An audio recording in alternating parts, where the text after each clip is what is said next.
So the Chicago Sky are an interesting team to cover because they have had a similar spotlight to them as the Fever.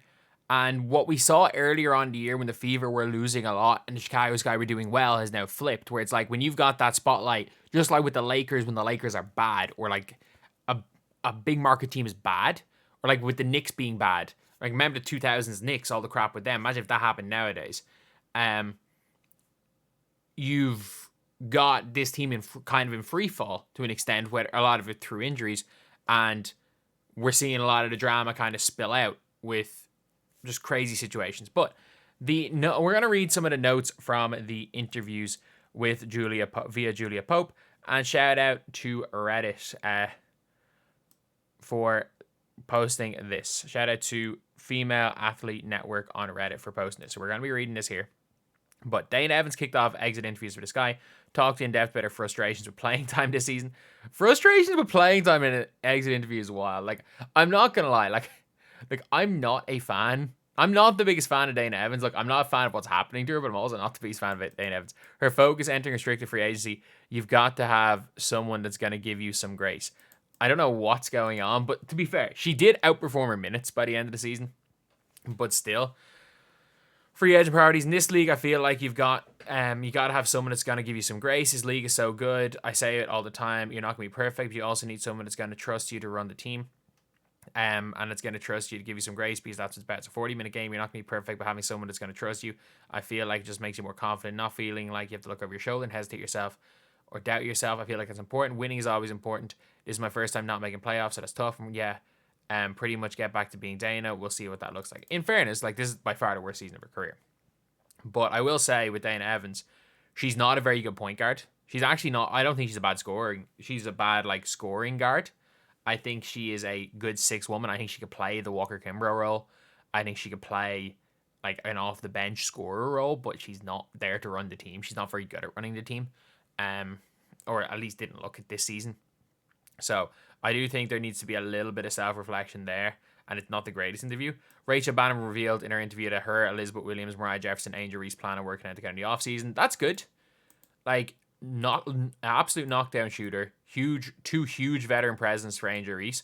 That's probably the best group of people that she can work out with. Like, Elizabeth Williams was like the vet for those bigs. And like Angel Reese is only playing Unrivaled. And I do hope, though, that like that is the plan. I hope. Like, look, Angel Reese is not going to become a good shooter in one season. I hope next year she learns to make layups. Like, I hope next year she removes the shot put layup animation. She equips like, a nice and easy layup, like her scoop layup. She doesn't shoot scoop layups from her knees. Like, I really do hope that she equips like a layup. She should, if you are working out with Angel Reese, I think it's working on them mic and drills. Like, we've seen her shooting those like pull up jump shots and shots in warm ups. We've never seen Angel Reese do a mic and drill. But if Angel Reese can even just do it on mic and drill for an off season, she'll be a 15 point per game scorer. We need to get to know each other and gain trust with each other, working out together in the off season to do that. She also said she's considering heading to Europe for the second half of the off season. Could also play in AU. Won't make that decision until around the holidays. I wouldn't be surprised if Caitlin Clark plays in AU. I don't think she's going to play in Unrivaled. She literally was saying that she's happy that it gives her something to do in the off season, going to games that Conor McCaffrey's coaching in Butler. Kennedy Carter and the possibility of playing Unrivaled. I don't think they have any interest in me. I will say that did Kennedy Carter not literally post on Instagram saying that her manager got a message from Unrivaled? So interested to be somewhere else at this point, but am I really good 3-on-3? Yes. And will you see me playing somewhere in the future? For sure. Kennedy's not a restricted free agent. Her outlook free agency, my main goal is to just be somewhere unwanted. Love being here. I enjoyed the season. It was fun. It was special. If Chicago wants me back, I'm interested in coming back. I think she's going to want a near max, and I think Chicago are going to pay her the near max. Because again, it'll be on a 1-year deal. Like, nobody's dumb enough to sign through the 2026 season, unless you're Kennedy Carter. Unless Kennedy Carter thinks that she's going to crash out of the league next year, which I don't think she will. The GM said the Sky are already studying potential guards and wings available in free agency in the draft. Focuses he specified for 2025 draft class through length, playmaking, and shooting.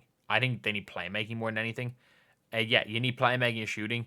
There is no player that offers the 3 of them unless you want to consider drafting Sonia Citron in the lottery and maybe trying to turn her into a guard or turn her into like a lead guard, maybe use her as your like de facto point guard, and like Kennedy Carter played a kind of combo guard role, and when you need to slow things down, playing through Sonia Citron.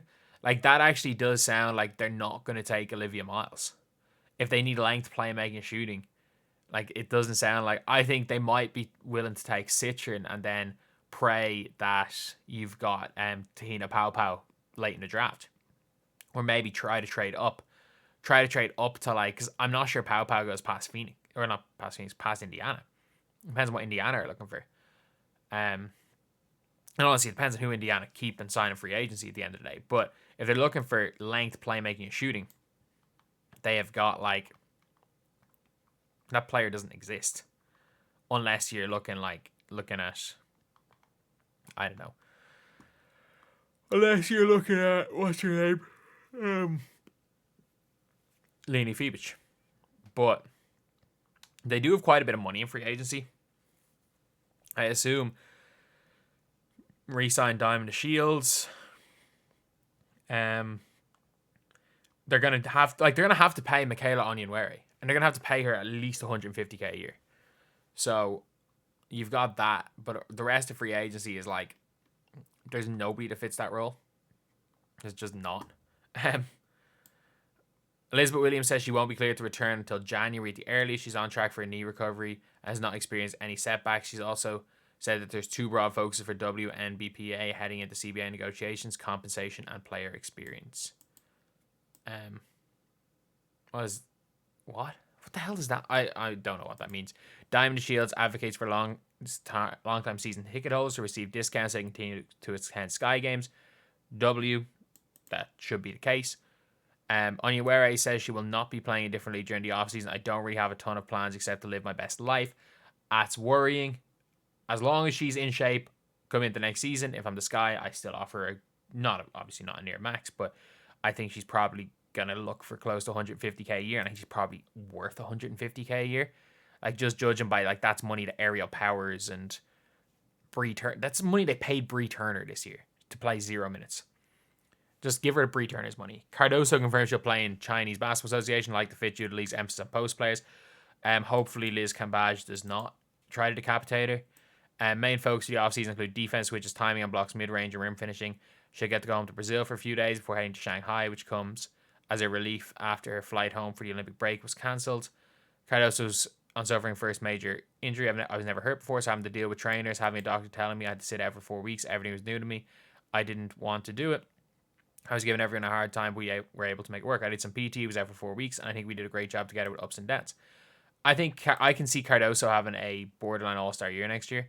Izzy Harrison said Teresa Weatherspoon actively took notes in her exit interview, which she appreciated. Harrison felt that there were successful tactics implemented at the Olympic break that could have helped the Sky's offense earlier. It's kind of like should have, could have. What? This guy won 3 games post-Olympic break. Harrison and the Sky post-Olympic break. We put in some plays that gave us continuous motion, like all moving, where you can kind of just play off each other, just a motion offense. She put it in for the second half of the season. I know the girls really appreciate that, and I think she saw how receptive we were to that. That's something that she just allowed us to have just as our own and just figure it out. I don't know about that one, Chief. Like, they couldn't score. They were down 28-8 in the first game post-Olympic break. And I get it. You scored well. They scored well against Dallas and the Sparks, but that doesn't really count. Mariah Jefferson is spending the off-season working with her AAU club. Okay. Which includes several girls teams competing in 3 stripes basketball circuit. Cool side of basketball business is WNBA players are beginning to invest more each season. I will say, like, the problem is that Elizabeth Williams is only going to be healthy. She's going to be only healthy for, like, the second half of the offseason. Mariah Jefferson spending the offseason with her AAU team, which may not be in Chicago. And Rachel Banham is going overseas, says she's going overseas for the second half. I don't know how much this group are going to be working out together in the offseason. There's, like, no time for that. But yeah, it is an interesting one. The Kennedy Carter thing is most interesting. And also Kennedy Carter wanting to go to Chicago, but in free agency. Like, that player doesn't exist unless you want to pay Salute a max. Like, the playmaking guard, there's no playmaking guard in free agency. It doesn't exist. Like, there are none. There legitimately are none. Maybe if you want to overpay Heidemann, who's more so a scoring player than a playmaker. I don't know. I think it's a very bad free agency class, in fairness. So, I don't know what they're going to do. I really don't know what they're even looking for. I think Chicago Sky's long-term future is okay. I don't think they're going to be good next year. That's for sure.